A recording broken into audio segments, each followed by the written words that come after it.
She organized as a Secretary Center of Chinese Taipei Pacific Economic Cooperation Council and the Deputy Director of Chinese Taipei 这是蛮重要的 APEC Studies Center。然后好，那个这。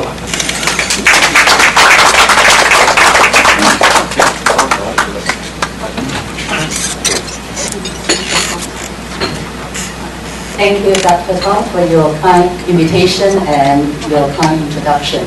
And I thank for all the members for your invitation to give the talk today. The title of my talk is Brave New World, as the President just mentioned. It was the title of the novel, and it talked about a new world that seems amazing, but it's also very dangerous. And I think that's how we can describe our world today. So that's what I'm going to talk today. I actually found that my path and the Rotary Club do not meet each other quite often, because last time I taught at a Rotary Club, it was 15 years ago already. And I remember it well because it was dramatic. I gave the talk 16 hours after the 9/11 attack. And I was not actually invited by the club. I was invited by the speaker, Mr. Jason Hu. He was the speaker of that day. But 9/11 just happened the night before. So he invited me that morning to co-speak at that lunch meeting, and I did. So the topic of that day was 9/11 attack. And what I talked then was that I get two major points. What I see in 9/11 attack is a trend that was beginning at that time. The first trend is super individuals. Usually we call superpowers. The states are powerful, individuals are not. But with the technology, they can be super. And so super that they can be very, very powerful. They were powerful because of new technology. As the 9/11 incident shows, that if you are a native super individual, you can initiate a war of terror, as the case of 9/11. It was made possible because of the technology, the internet.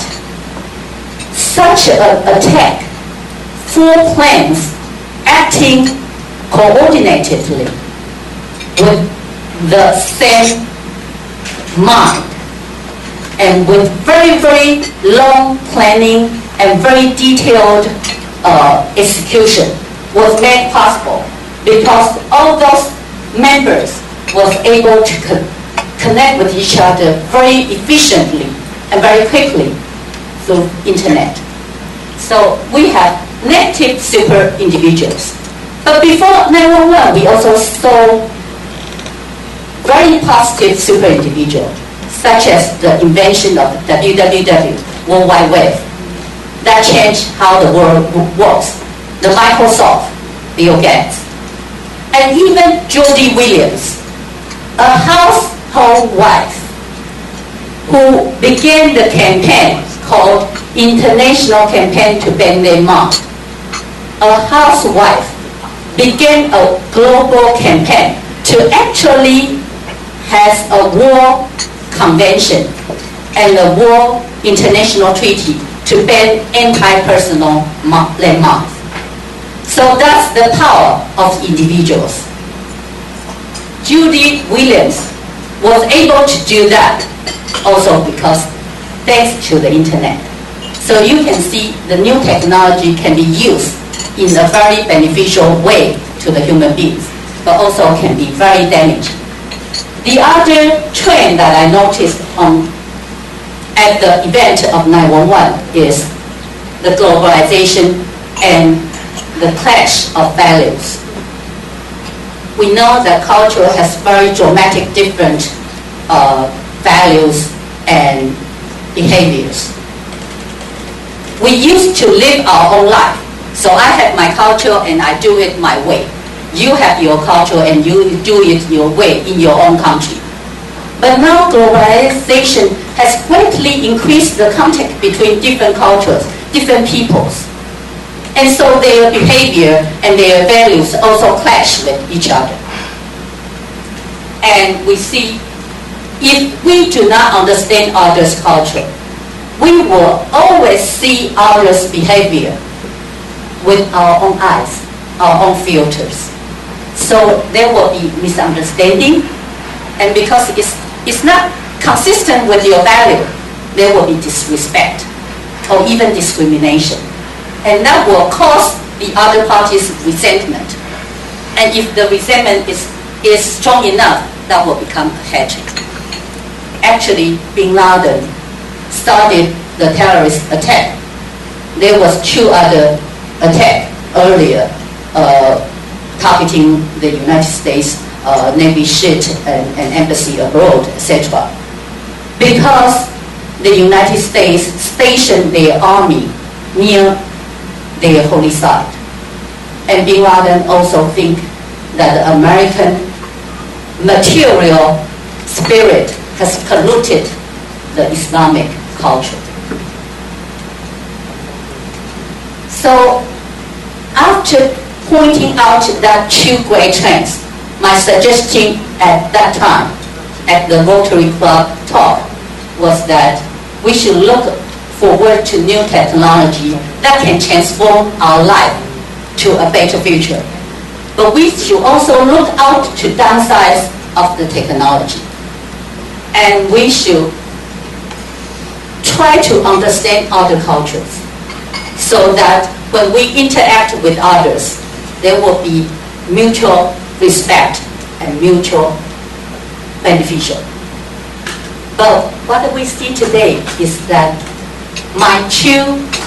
the 2 trends that I point out at 2001 was still there.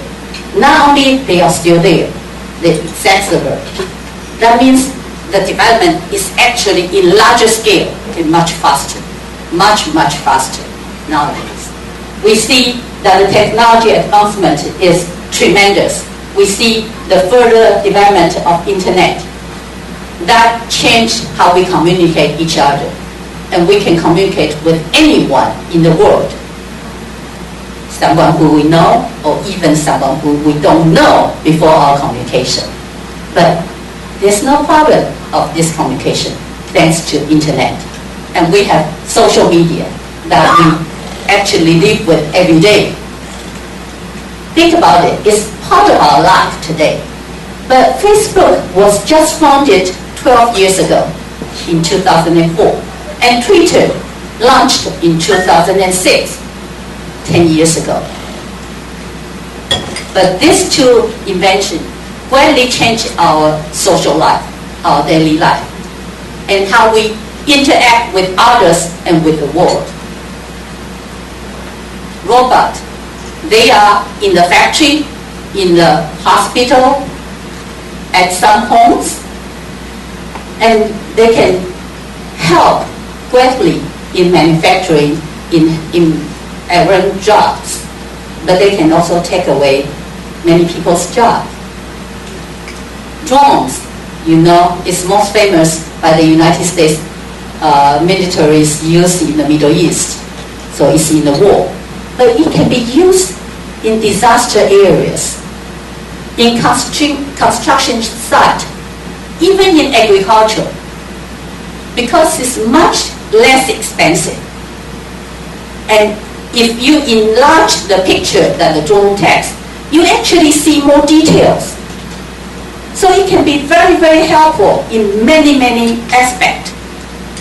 But it can also kill against the international law, as the United States are doing now.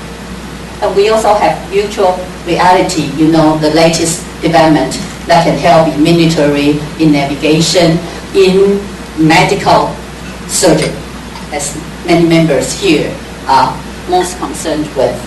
And we also have artificial intelligence. You see the news report. It beat human chess king. Right? The chess champion was just beaten by the deep thinking. We have 3D printing that can even print human organ. And we have the human genome project that can repair genetic disease. We have reproduction technology that someday we might be able to clone another human being. You can see all this technology can be greatly beneficial to our life, but it can also bring terrible disaster to the world. Another trend that I mentioned in the day after 9/11 is the globalization.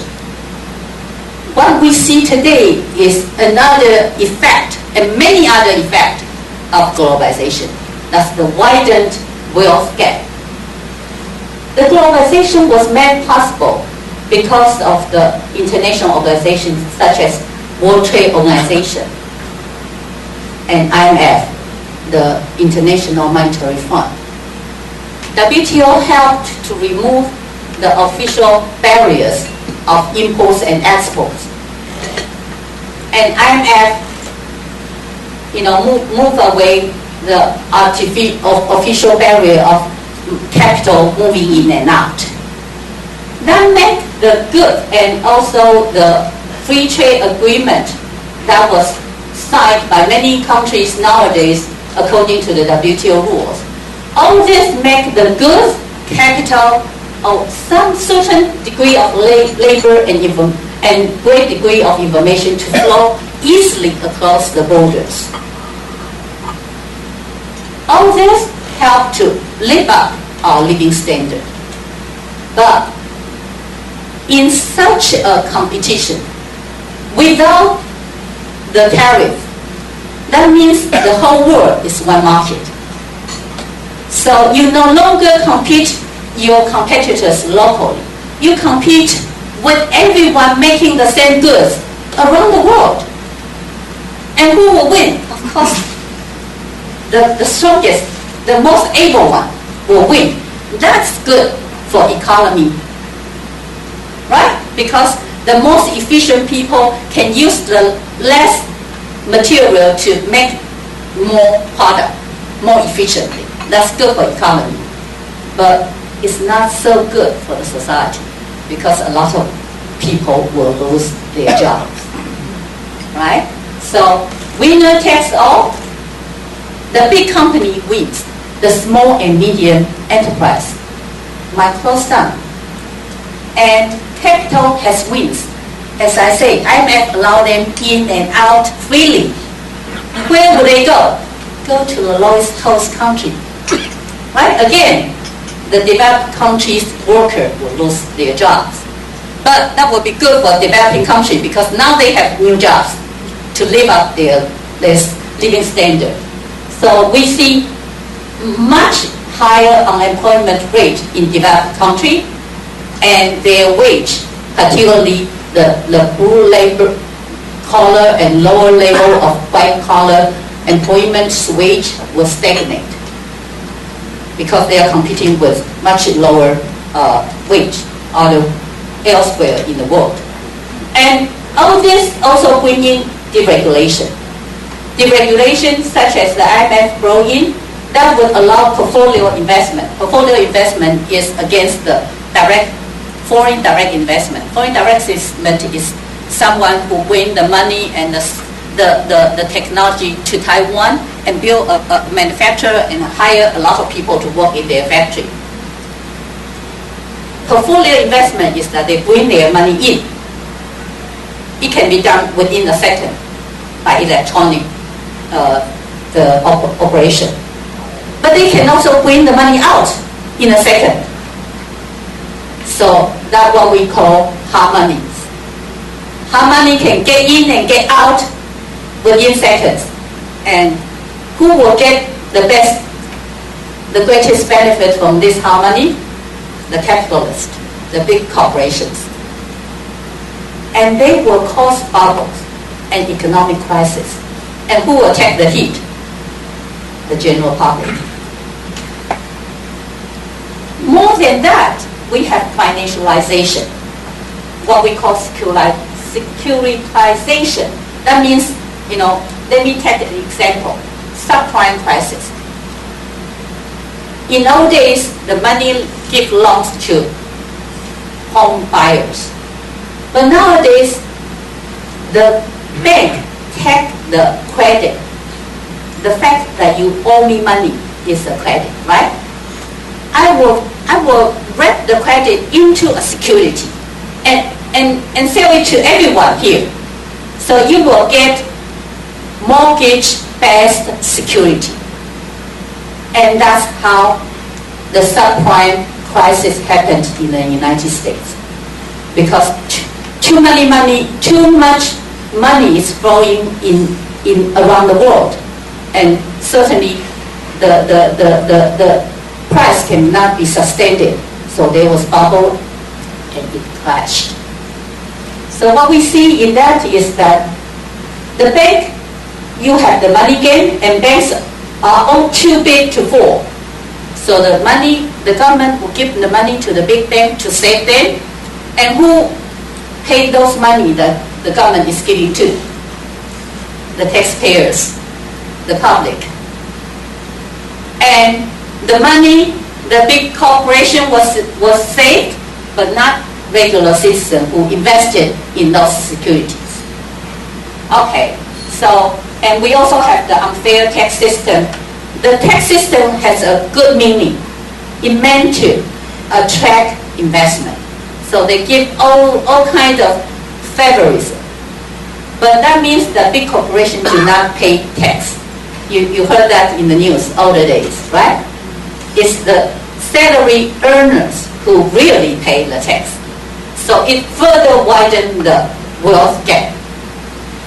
So what we have is, with the harmony, we have economic instability, and we have the have against the have-not.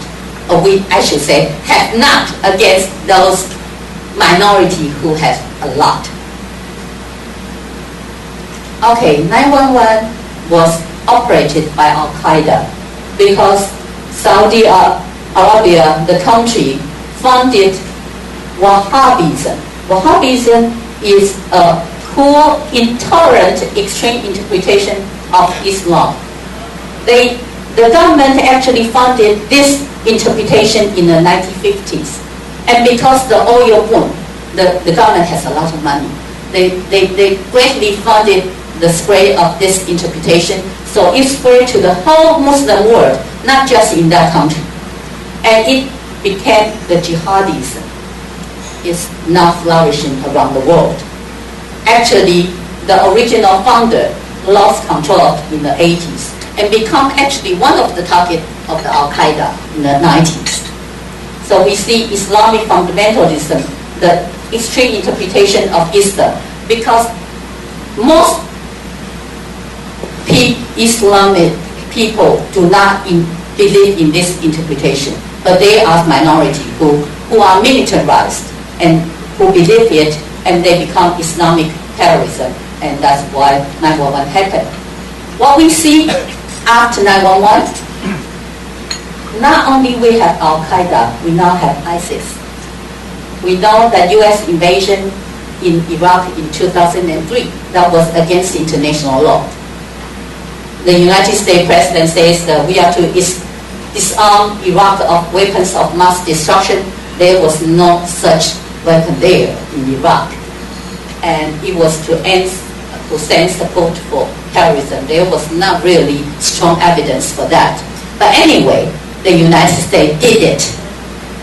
And a lot of bad things came out of this wrong policy making and wrong behavior. It then occupied Iraq, and then there was internal split of Shiite and Sunni, different sector of the Islam, the regular, moderate Islam, but they have a different interpretation of the Allah and his successors, etc. So there was after the collapse of Iraqi government, there was a power vacuum, and ISIS took advantage of that vacuum. So we now not only have Al-Qaeda, we have the ISIS, which might be more powerful than Al-Qaeda because of their advantage of social media propaganda. Not only that we have new terrorist group, we have failing authoritarian country in the Middle East. We know that the social media helped to have Arab Spring in Tunisia in 2010 because the Tunisia at that time has very bad economy and high youth employment. So the public despair was really tremendous. And so a very young people flamed it himself and started the whole revolution. It was made possible because Facebook and Twitter was able to mobilize great number of public in a short notice. And so we have successful Facebook revolution in Tunisia. But what happened? The revolution was immediate, but there was no real leader in the society because of the long authoritarian control of the society. There was a sound civil society with well-established leader to maintain the order. So the fall of the authoritarian regime was not replaced by liberals. They were all replaced by fundamentalists. And it became chaotic. You see that in Iraq, in Egypt, in Libya, and Syria is now in a civil war. In addition to the organized group, we have homegrown terrorists. We can see that in Boston Marathon bombing. It actually happened when I was visiting at Harvard. It was really tremendous. And we see last year and this year the bombing in Paris and Belgium. What happened is the radical Islam that I mentioned is the intolerant extreme interpretation.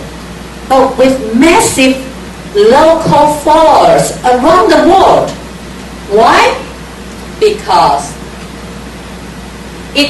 many scholars, the sociology scholars, explain that it's a reflection of long history of inequality just bubbling to the surface. Because they have continuous frustration of widespread poverty and long-held discrimination. So they have huge rage and anger in their mind. And now someone is calling them to a jihad, a sacred war. So they did.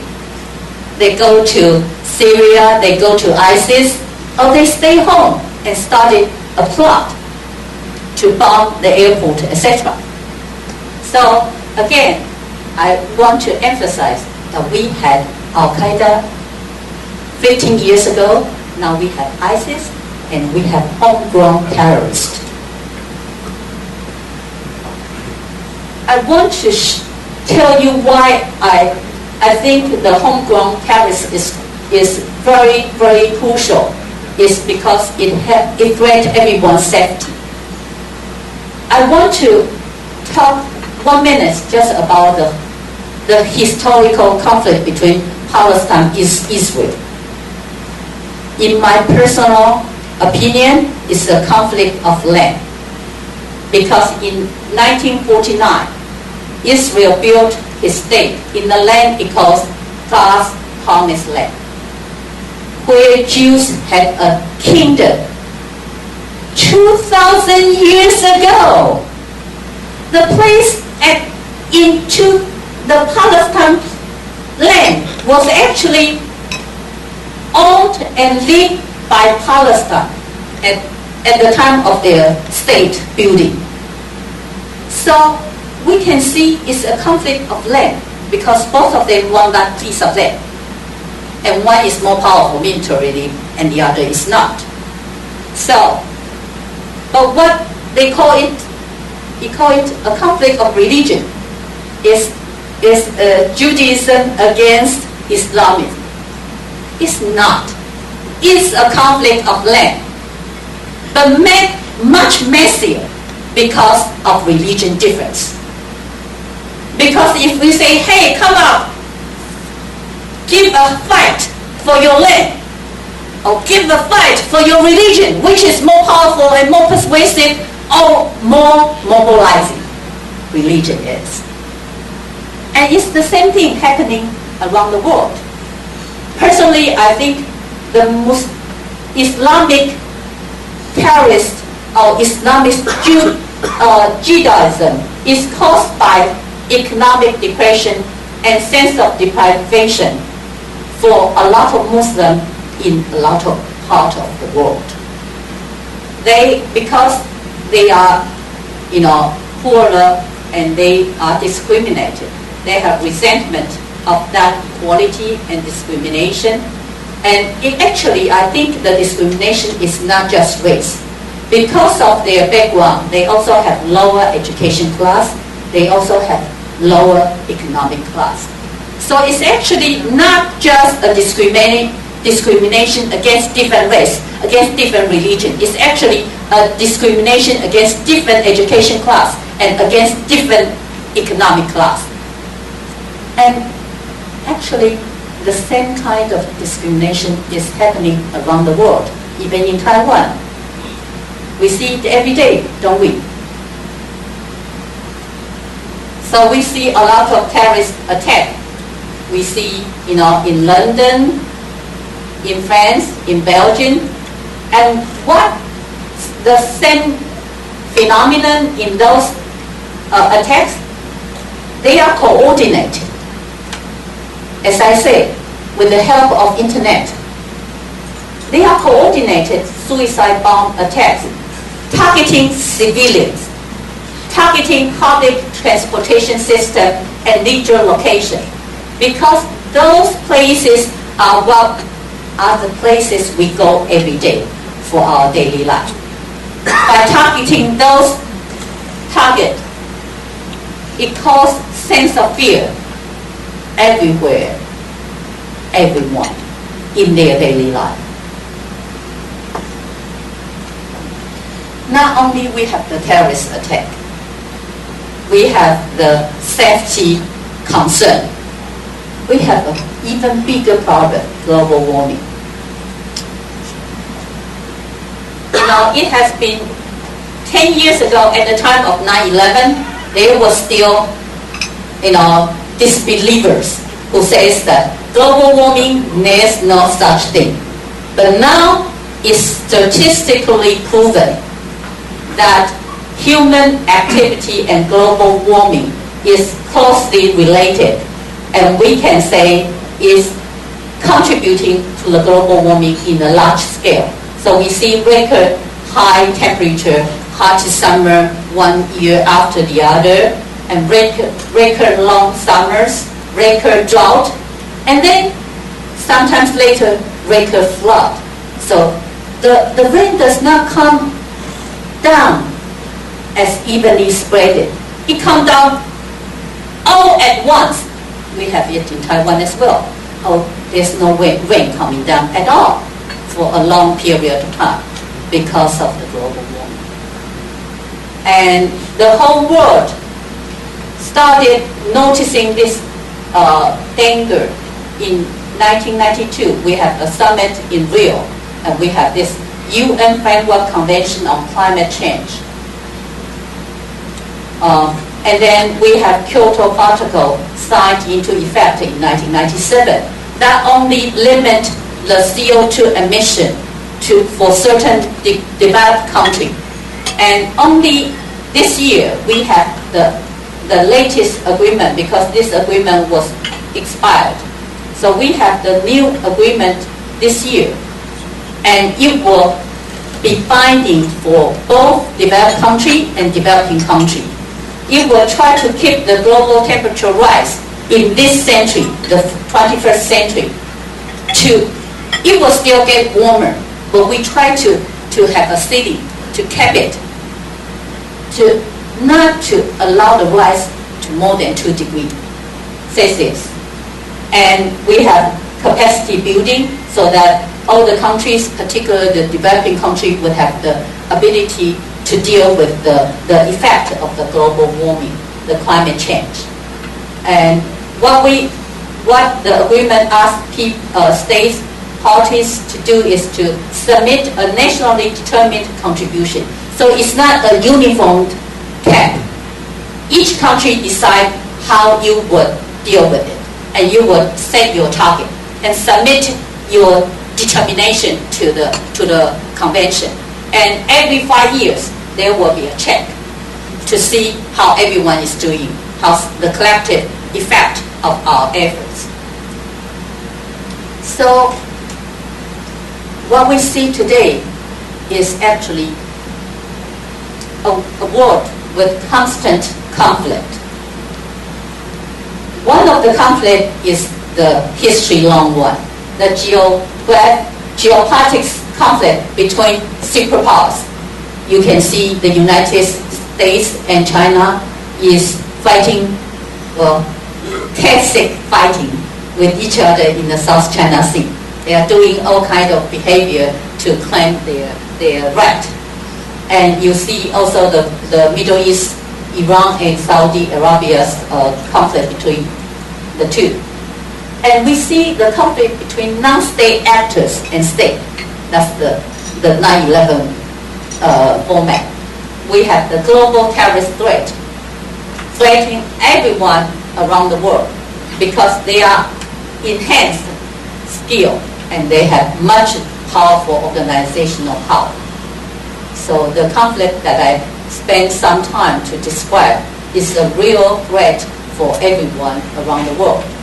And we have the conflict between the 99% have not and 1% have. So we can see that in the Occupy Wall Street movement, and you can see it in the Trump phenomenon nowadays. You know how extreme, Donald Trump is, but is winning the Republican nomination now, just yesterday. It's going to be the Republican, candidate for the U.S. President campaign. Actually, the phenomenon of Donald Trump can be explained by the effect of globalization. As I explained, globalization is bringing everyone together as a world, but people want their own identity. So you can see the extreme right saying that we don't want foreigners in our country. That's the identity fight against globalization. And then I also mentioned globalization make the winners to take all. So globalization also created a lot of poor. A lot of middle class was downgraded to the have-not. And they are against that. The Donald Trump phenomenon actually is an anti-globalization phenomenon. And it's the resentment against globalization. But globalization is enhanced by technology, so it cannot be stopped. Even you hate it, it's hard to stop it. And you also see the conflict between human activity and nature. That's the global warming. So we now is in a brand new world. It's a new world with amazing, revolutionary new technology that would make our life much better than before. Each one of us live a life much better than any king in the old days, right? If you visit the Forbidden City in Beijing, you will see your life is so much better than the emperor in the Qing dynasty. And we are making it even better every day. But we also in a dangerous new world with all problem and new problem, and the old problem is worse than ever. So it's a brand new world full of challenges domestically and globally. My personal suggestion is I want to invoke the Psychologist 101. The psychologist says that you need to be aware of a new fact to have a behavioral change. to get desired consequence. So what I'm presenting today is what the world that we are in today. And with the knowledge of that, we notice that the core problem for all I have described is actually two big things. The economic divide between have and have not, and the value divide between different tribes, different cultures, different race, different religions. And I suggest that each state should have institutional reform pursuing higher equality to get the root cause of terrorism out. If you just target the terrorists, you will only marginalize certain people, and they will be even more radicalized. You will have even more terrorist attacks. The root cause is inequality, so you have to deal with inequality by institutional reform, such as the system design of economic, tax, education, and all public policies. And the whole society should embrace diversity. And I personally think any individual embracing diversity will be helpful to you, because if you embrace diversity, it will help you in communicating with others, whoever the person is. And if you have diversity, you have contact with different culture and different skill, you will learn different things. And everyone, particularly the younger generation, in the future, they would have to work in a job which is not existing today.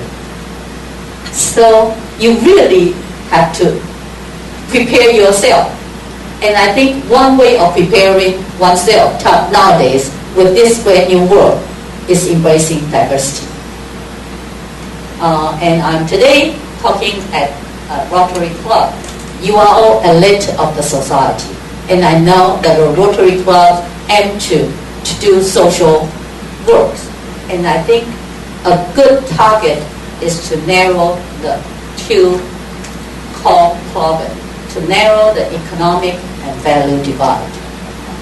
That's my talk. Thank you very much for your attention. May I have a question? Sure, if we have time. Well, thank you for your insightful talk. I'm very impressed. But your talk also remind me a question for almost a year.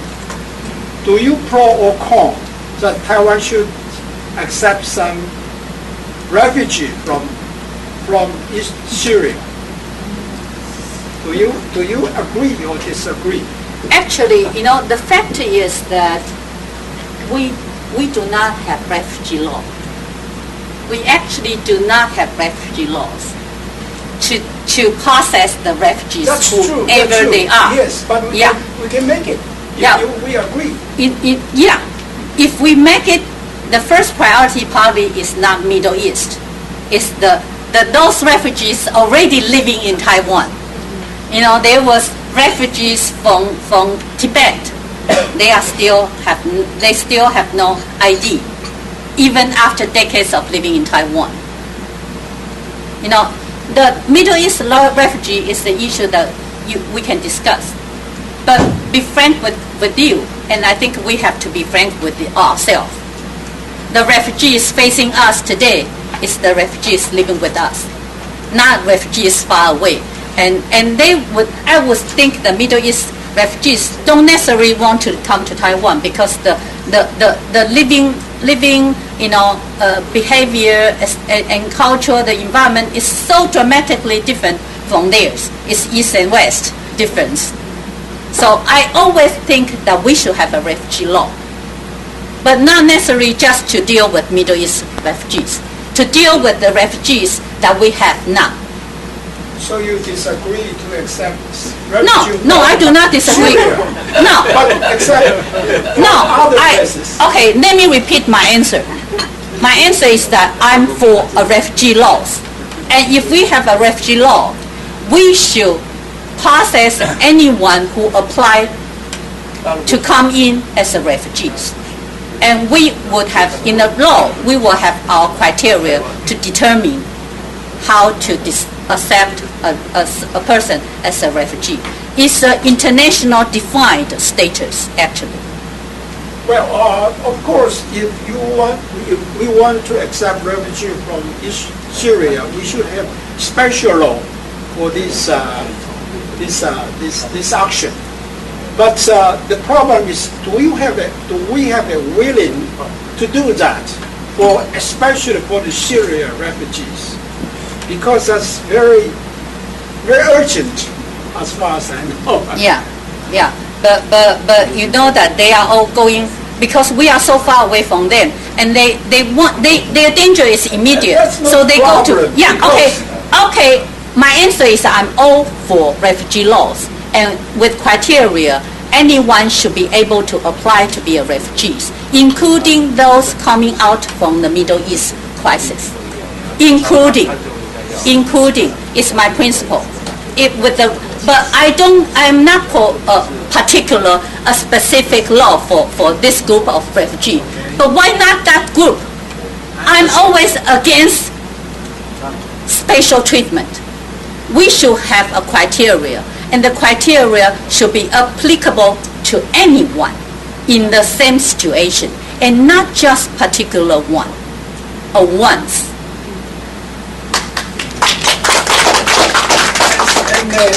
Sorry, second question. Do you agree to accept red dopamine pork from U.S.?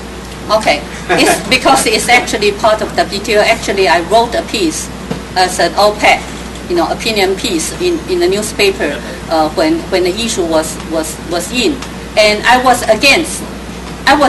Why? Because at the time of my writing, there was no international standard. There was no international standard. It was an American standard, and the United States government was pressure us to accept their standard as our standard, and I'm against it. Unfortunately, after much manipulation, because the global organization setting the international standard later did pass a standard, but usually that international organization has the decision-making way of reaching a consensus. But for that particular issue, it was not a consensus, because the European Union has a strong objection to that standard. They think that the scientific evidence was not good enough, so they are against it. So that international standard was set up by majority vote, but it was still passed by the organization, and so it became an international standard. And if there's an international set standard, then as a WTO members, from the point of view of international law, any WTO member has to abide by that. But you can have different opinion if you can present a scientific evidence. And in the case of how to pronounce that word, like a dopamine, okay. In the case of that addition to the pork feed,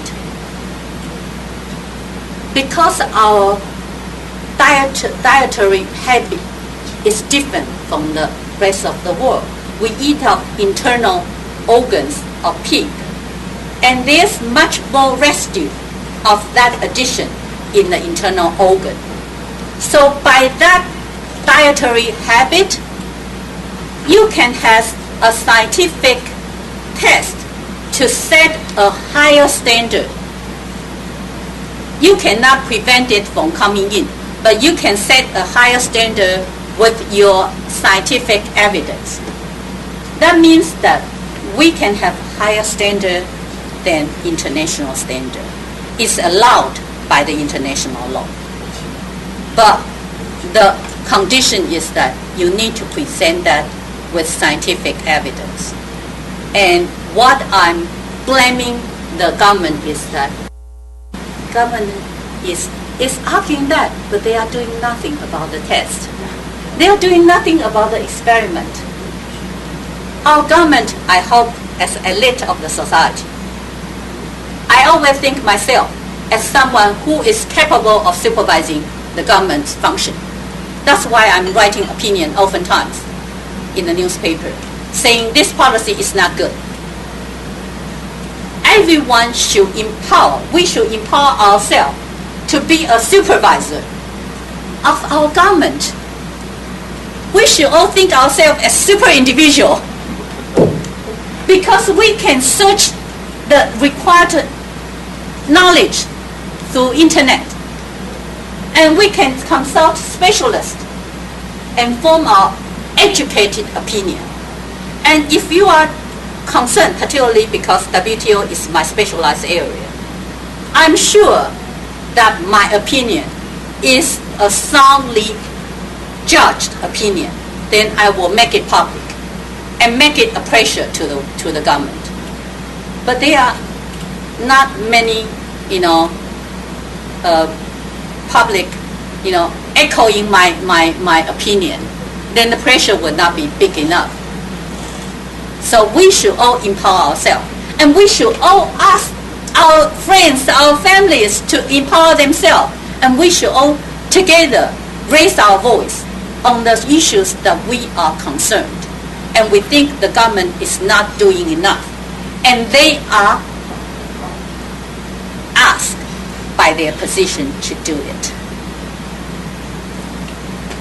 Thank you, Professor Wang.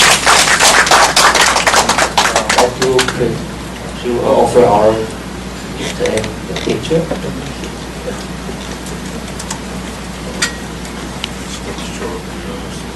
Oh, okay. That's very efficient. It was just take it. Not like our government.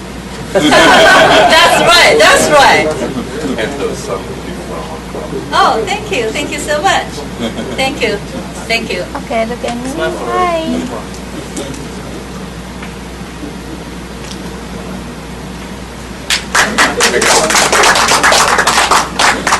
Next, attendance report, B-San.